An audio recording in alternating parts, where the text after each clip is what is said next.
Assalamualaikum warahmatullahi wabarakatuh.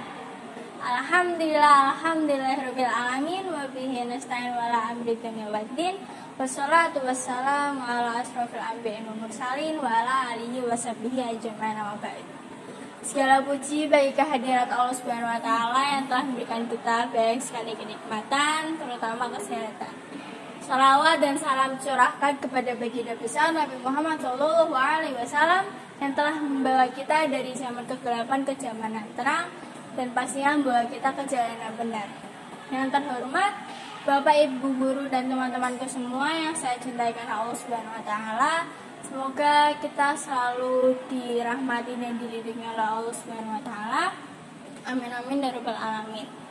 Pada kesempatan kali ini saya ingin membawakan tema yaitu pentingnya sholat. Sebelum itu perkenalkan, nama saya Regina Renata dari jurusan Desain Komunikasi Visual 1, nomor absen 32.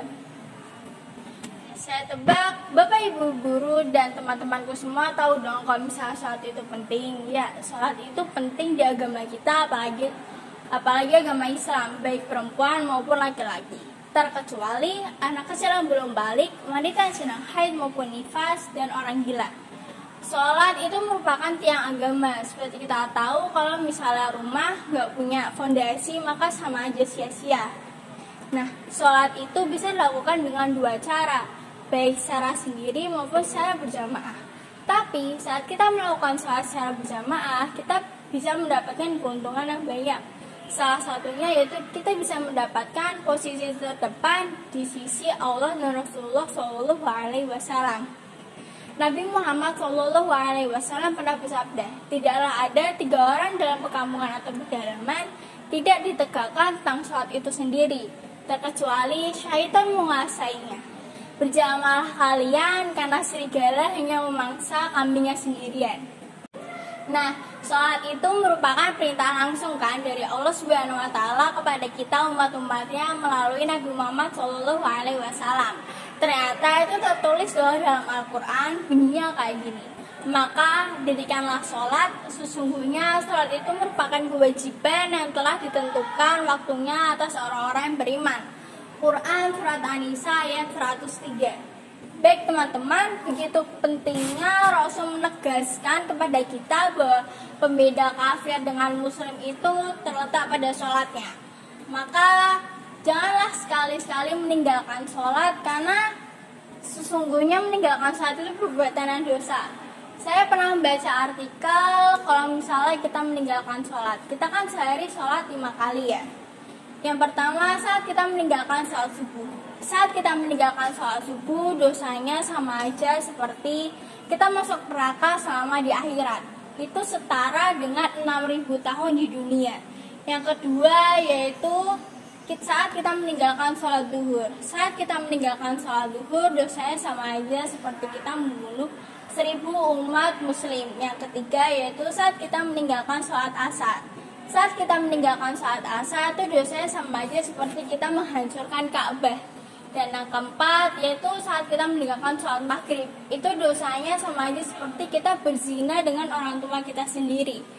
Dan yang kelima yaitu saat kita meninggalkan sholat isya. Saat kita meninggalkan sholat isya itu sama aja seperti apa yang kita lakukan di hari ini itu serasa tidak diridhoi oleh Allah Subhanahu wa taala. Na'udzubillah min dzalik.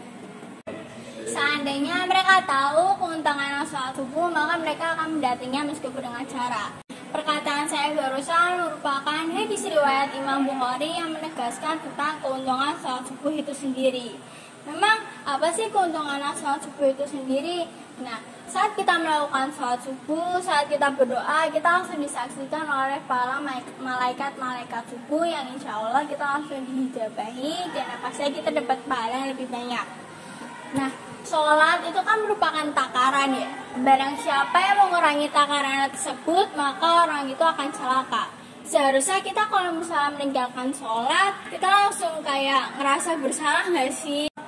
Nah, baik teman-teman, dapat disimpulkan bahwa perkataan saya dari A sampai Z mengenai tentang sholat itu sendiri, bahwa sholat itu sangat-sangat penting. Sebenarnya saat kita mau sholat, mau kita ngelakuin secara sendiri maupun secara berjamaah, itu yang penting sholat. Yang lebih penting lagi itu saat kita melakukan sholat, lakukanlah dengan penuh rasa bersyukur, keikhlasan, penuh tanggung jawab, dan pastinya istiqomah agar kita terhindar dari orang-orang yang lalai. Nah, sholat itu kan bebas ya, kita mau ngelakuin secara sendiri ataupun secara berjamaah.